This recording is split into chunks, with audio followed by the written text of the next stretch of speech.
ನಮಸ್ಕಾರ ಗೆಳೆಯರೇ.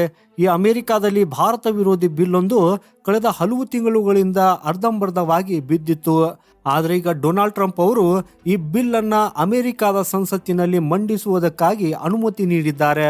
ಹಾಗೂ ಇದರೊಂದಿಗೆ ಭಾರತದ ತಲೆಯ ಮೇಲೆ ಈಗ ಅತಿ ದೊಡ್ಡ ಅಪಾಯವೊಂದು ತೂಗುತ್ತಿರುವಂತೆ ಕಾಡಲಾರಂಭಿಸಿದೆ. ಗೆಳೆಯರೇ, ಆ ಅಪಾಯ ಏನು ಗೊತ್ತಾ? ಈ ಮಸೂದೆ ಪಾಸ್ ಆದ ಕೂಡಲೇ ಪ್ರಸ್ತುತ ಭಾರತದ ಮೇಲೆ ಇರುವ 50% ಟ್ಯಾರಿಫ್ ಏಕಾಏಕಿ 10 ಪಟ್ಟರಷ್ಟು ಹೆಚ್ಚಾಗಲಿದೆ. ಅಂದರೆ ನೇರವಾಗಿ 500% ಸುಂಕ. ಯಾಕಂದರೆ ಈ ಮಸೂದೆಯ ಪ್ರಕಾರ ರಷ್ಯಾದಿಂದ ಕಚ್ಚಾ ತೈಲವನ್ನು ಖರೀದಿಸುವ ಯಾವುದೇ ದೇಶವಾಗಲಿ, ಅದು 1 ಲಕ್ಷ ಬ್ಯಾರೆಲ್ ಆಗಿರಲಿ ಅಥವಾ ಕೇವಲ 1 ಹನಿ ಆಗಿರಲಿ, ಅವರ ಮೇಲೆ ಅಮೆರಿಕ 500% ಸುಂಕವನ್ನು ವಿಧಿಸಲಿದೆ. ಕಳೆದ 3-4 ದಿನಗಳಿಂದ ಈ ವಿಚಾರ ಭಾರತೀಯ ಆರ್ಥಿಕತೆಯ ಮೇಲೆ ಕರಾಳ ಛಾಯೆಯಾಗಿ ಆವರಿಸಿತ್ತು. ಆದರೆ ಗೆಳೆಯರೇ, ಇವತ್ತು ಒಂದು ಎಂಥ ಸಿಹಿ ಸುದ್ದಿ ಹೊರಬಂದಿದೆ ಅಂದರೆ, ಇದು ಟ್ರಂಪ್ ಅವರ ಈ ಟ್ಯಾರಿಫ್ ಯೋಜನೆಯನ್ನು ಹಾಳು ಮಾಡುವುದಲ್ಲದೆ ಅಮೆರಿಕದ ರಣತಂತ್ರವನ್ನೇ ಬುಡಮೇಲು ಮಾಡಲಿದೆ. ಜೊತೆಗೆ ಭಾರತಕ್ಕೆ ಭವಿಷ್ಯದ ಹೊಸ ಭರವಸೆಯ ಕಿರಣವನ್ನು ತೋರಿಸಲಿದೆ. ಮತ್ತೊಂದೆಡೆ ಡೊನಾಲ್ಡ್ ಟ್ರಂಪ್ ಮತ್ತು ಅವರ ಬಡಾಯಿ ಕೊಚ್ಚಿಕೊಳ್ಳುವ ಹಿಂಬಾಲಕರಿಗೆ ಈ ಸುದ್ದಿ ನಿಜಕ್ಕೂ ನುಂಗಲಾರದ ತುತ್ತಾಗಿದೆ. ನಾನು ಯಾಕೆ ಹೀಗೆ ಹೇಳ್ತಾ ಇದ್ದೀನಿ? ಸೊ ಬನ್ನಿ ಗೆಳೆಯರೆ, ಇವತ್ತಿನ ಈ ವಿಡಿಯೋದಲ್ಲಿ ಎಲ್ಲದರ ಬಗ್ಗೆ ಡಿಟೇಲ್ ಆಗಿ ತಿಳಿದುಕೊಳ್ಳೋಣ. ಅದಕ್ಕಾಗಿ ಇಂಟ್ರೆಸ್ಟಿಂಗ್ ವಿಡಿಯೋವನ್ನು ದಯವಿಟ್ಟು ಕೊನೆವರೆಗೂ ನೋಡಿ. ಹಾಗೂ ವಿಡಿಯೋನ ಲೈಕ್ ಮಾಡುತ್ತಾ ಕಮೆಂಟಲ್ಲಿ ಜೈ ಹಿಂದ್ ಅಂತ ಬರೆಯುವುದನ್ನು ಮರೆಯದಿರಿ. ಗೆಳೆಯರೆ, ನೀವು ನಿಮ್ಮ ಸ್ಕ್ರೀನ್ ಮೇಲೆ ನೋಡ್ತಾ ಇರಬಹುದು, ಇತ್ತೀಚೆಗೆ ಹೊರಬಂದಿರುವ ವರದಿಯ ಪ್ರಕಾರ ಚೀನಾದ ಒಳಗೆ ಭಾರತದ ಎಕ್ಸ್ಪೋರ್ಟ್ ಎಷ್ಟೊಂದು ವೇಗವಾಗಿ ಬೆಳೆಯುತ್ತಿದೆ ಅಂದರೆ, ಇಂತಹ ಬೆಳವಣಿಗೆ ಜಗತ್ತಿನ ಮತ್ಯಾವ ದೇಶದಲ್ಲೂ ಕೂಡ ಕಂಡು ಬರ್ತಾ ಇಲ್ಲ.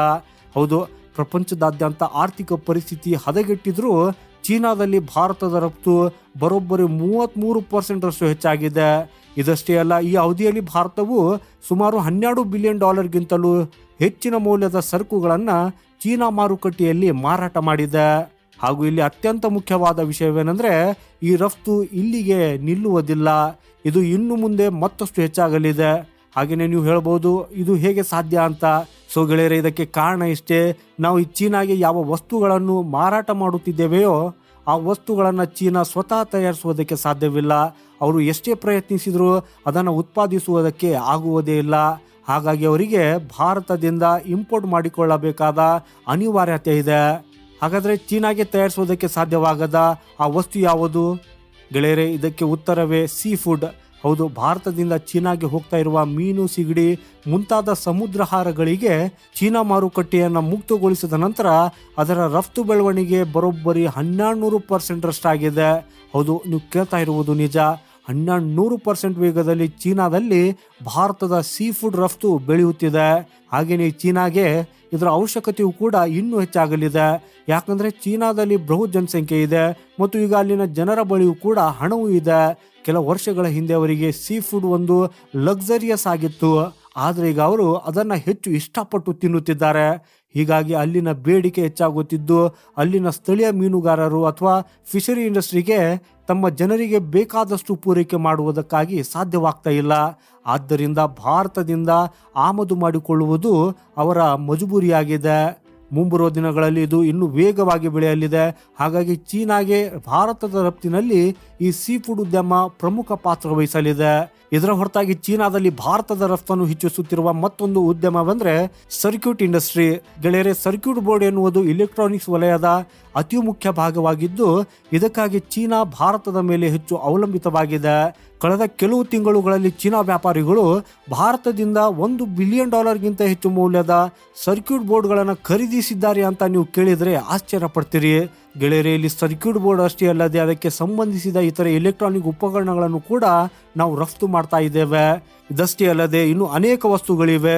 ಹಾಗೂ ಅವು ಭಾರತೀಯರ ದೃಷ್ಟಿಯಲ್ಲಿ ಅಷ್ಟೇನು ಮಹತ್ವದಾಗಿ ಕಾಣದಿರಬಹುದು ಅಥವಾ ಭಾರತದಲ್ಲಿ ಅದರ ಬಳಕೆ ಕಡಿಮೆ ಇರಬಹುದು.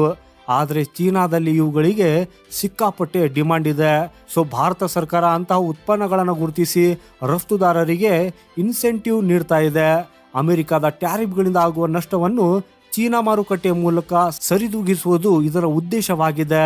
ಗೆಳೆಯರೇ, ಇದು ಕೇವಲ ಆರಂಭವಷ್ಟೇ. ಇನ್ನು ಕೆಲವು ತಿಂಗಳುಗಳು ಕಾಯಿರಿ. ಭಾರತದ ಸಾಧನೆ ಕೊಂಡು ನೀವು ಶಾಕ್ ಆಗ್ತೀರಾ. ಯಾಕಂದರೆ ನಾವು ಎಂತಹ ಕೆಲವು ಮೆಟಲ್ಸ್ಗಳನ್ನು ಗುರುತಿಸುತ್ತಿದ್ದೇವೆ ಅಂದರೆ, ಚೀನಾದ ಭಾರಿ ಉದ್ಯಮಗಳಿಗೆ ಅವುಗಳ ಅವಶ್ಯಕತೆ ತುಂಬಾನೇ ಇದೆ. ಉದಾಹರಣೆಗೆ ಅಲ್ಯೂಮಿನಿಯಂ, ರಿಫೈನ್ಡ್ ಕಾಪರ್ ಬಿಲೆಟ್ಸ್ ಮತ್ತು ಕೃಷಿ ಆಧಾರಿತ ಲೋಹಗಳು ಇವುಗಳಿಗೆ ಚೀನಾದಲ್ಲಿ ಭಾರಿ ಬೇಡಿಕೆ ಇದೆ. ಹೀಗಾಗಿ ಬರುವ ತಿಂಗಳುಗಳಲ್ಲಿ ಚೀನಾದಲ್ಲಿ ನಮ್ಮ ರಫ್ತು ಪ್ರಮಾಣ ನಿಮ್ಮನ್ನ ಬೆರಗುಗೊಳಿಸಲಿದೆ.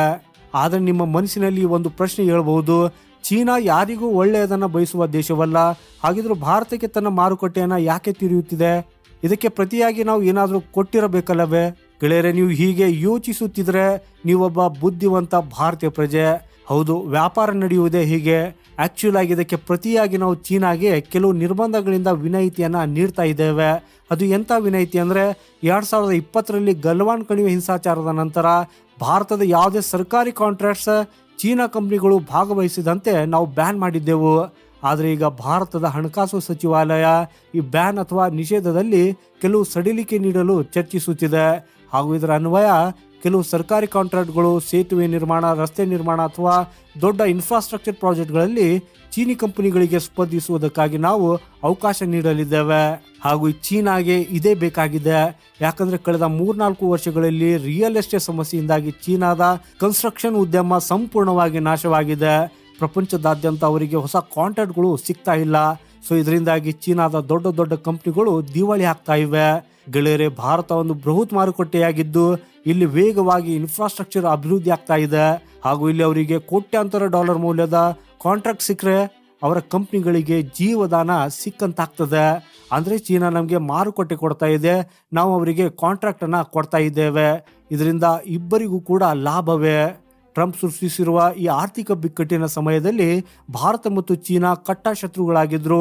ಒಬ್ಬ ಬುದ್ಧಿವಂತ ಶತ್ರುವಿನಂತೆ ವರ್ತಿಸುತ್ತಾ ದೊಡ್ಡ ಶತ್ರುವಿನ ಅಂದ್ರೆ ಅಮೆರಿಕದ ನೀತಿಯ ವಿರುದ್ಧ ಹೋರಾಡುವುದಕ್ಕಾಗಿ ಪರಸ್ಪರ ಸಹಕರಿಸುತ್ತಿವೆ. ಹಾಗೂ ಇಲ್ಲಿ ನಮಗೆ ಜೀವನದ ಅತಿ ದೊಡ್ಡ ಪಾಠವೊಂದು ಸಿಗ್ತದೆ. ಅದು ಏನಂದ್ರೆ, ಶತ್ರುಗಳಲ್ಲಿ 2 ವಿಧ. ಒಂದು ಮೈಂಡ್ಲೆಸ್ ಎನಿಮಿ, ಉದಾಹರಣೆಗೆ ಪಾಕಿಸ್ತಾನ. ಎರಡನೆಯದಾಗಿ ಸೆನ್ಸಿಬಲ್ ಎನಿಮಿ, ಉದಾಹರಣೆಗೆ ಚೀನಾ. ಪಾಕಿಸ್ತಾನದಂತಹ ಬುದ್ಧಿ ಇಲ್ಲದ ಶತ್ರುವಿನ ಜೊತೆ ನೀವು ನೆಗೋಷಿಯೇಷನ್ ಮಾಡಲು ಸಾಧ್ಯವಿಲ್ಲ. ಇವರ ಜೊತೆಗಿನ ಹೋರಾಟ ಜೀವನ ಪೂರ್ತಿ ನಡೆಯುತ್ತಲೇ ಇರ್ತದೆ. ಆದರೆ ಚೀನಾದಂತಹ ಶತ್ರುಗಳು ಸ್ವಲ್ಪ ಸೆನ್ಸಿಬಲ್ ಆಗಿದವರು. ಇವರ ಜೊತೆ ನೀವು ವ್ಯಾಪಾರ ಅಥವಾ ಮಾತುಕತೆಯನ್ನ ನಡೆಸಬಹುದು. ಹಾಗೂ ಇದರ ಲಾಭ ಬಂದ್ರೆ ಅಗತ್ಯವಿದ್ದಾಗ ಯುದ್ಧವನ್ನ ಕೆಲ ಕಾಲ ಮುಂದೂಡಬಹುದು. ಯಾವಾಗಲೂ ಕತ್ತಿ ಹಿಡಿದು ನಿಲ್ಲಬೇಕಿಲ್ಲ. ಆದರೆ ಇಲ್ಲಿ ಪಾಠ ಏನಂದ್ರೆ, ಪಾಕಿಸ್ತಾನದಂತಹ ಮೈಂಡ್ಲೆಸ್ ಶತ್ರುವನ್ನ ಮೊದಲು ಸಂಪೂರ್ಣವಾಗಿ ಮುಗಿಸಬೇಕು. ಇಲ್ದಿದ್ರೆ ನಿಮ್ಮ ಹೋರಾಟ ಶತಮಾನಗಳವರೆಗೂ ಮುಂದುವರಿಯುತ್ತದೆ. ಹಾಗೂ ಚೀನಾದಂತಹ ಶತ್ರುವಿನ ಜೊತೆ ನೀವು ಡೀಲ್ ಮಾಡಬಹುದು. ಅವರನ್ನು ಕೇವಲ ದುರ್ಬಲಗೊಳಿಸಿದ್ರು ನಿಮ್ಮ ಕೆಲಸ ನಡೆಯುತ್ತದೆ. ಅವ್ರ ಜೊತೆ ನಿಮಗೆ ಆಪ್ಷನ್ಸ್ಗಳು ಇರ್ತವೆ. ಆದರೆ ಈ ಪಾಕಿಸ್ತಾನದಂಥ ಶತ್ರುವಿಗೆ ಒಂದೇ ದಾರಿ, ಅವರ ಅಂತ್ಯ. ಗೆಳೆಯರೆ, ಭಾರತವು ಮುಂದಿನ 10-15 ವರ್ಷಗಳಲ್ಲಿ ಅದೆಷ್ಟು ಅಭಿವೃದ್ಧಿ ಹೊಂದಲಿದೆ ಅಂದ್ರೆ, ಆಗ ನಾವು ಒಂದು ಗಾಜಿನ ಅರಮನೆಯಂತೆ ಆಗಿರುತ್ತೇವೆ. ಆಗ ನಾವು ಯುದ್ಧ ಮಾಡಲು ಸಾಧ್ಯವಾಗುವುದಿಲ್ಲ. ಸೊ ಅದಕ್ಕಾಗಿ ಈಗಲೇ ಸಮಯವಿದೆ. ಆಪರೇಷನ್ ಸಿಂಧೂರ್ನಂತಹ ಕಾರ್ಯಾಚರಣೆ ಮೂಲಕ 1-2 ವರ್ಷಗಳಲ್ಲಿ ಆ ದೇಶದ ಅಂದ್ರೆ ಪಾಕಿಸ್ತಾನದ ಚೂರುಗಳನ್ನು ಮಾಡುವುದು ಬಹಳ ಮುಖ್ಯ. ಆಗ ಮಾತ್ರ ನಾವು ಅಭಿವೃದ್ಧಿ ಹೊಂದಿದ ಮೇಲೂ ಶಾಂತಿಯಿಂದ ಬದುಕೋದಕ್ಕೆ ಸಾಧ್ಯ. ಇಲ್ಲವಾದರೆ ಪಾಕಿಸ್ತಾನ ಇರುವವರೆಗೂ ನಾವು ಅಮೆರಿಕಾದಷ್ಟೇ ದೊಡ್ಡ ದೇಶವಾದರೂ ನಮಗೆ ಶಾಂತಿ ಸಿಗುವುದಿಲ್ಲ. ಸೊ ಗೆಳೆಯರೆ, ಮಾಹಿತಿಯ ಬಗ್ಗೆ ನಿಮ್ಮ ಅಭಿಪ್ರಾಯ ಏನು ಅನ್ನೋದನ್ನ ಕಮೆಂಟ್ ಮಾಡೋದ್ರ ಮೂಲಕ ನಮಗೆ ತಿಳಿಸಿ. ಈ ಮಾಹಿತಿ ಇಷ್ಟವಾದರೆ ವಿಡಿಯೋನ ಲೈಕ್ ಮಾಡುತ್ತಾ ಚಾನೆಲ್ ಸಬ್ಸ್ಕ್ರೈಬ್ ಮಾಡುವುದನ್ನ ಮರೆಯದಿರಿ. ಸಿಗೋಣ ಮುಂದಿನ ಮತ್ತೊಂದು ಇಂಟ್ರೆಸ್ಟಿಂಗ್ ಮಾಹಿತಿಯೊಂದಿಗೆ. ವಂದೇ ಮಾತರಂ. ಭಾರತ್ ಮಾತಾ ಕಿ ಜೈ.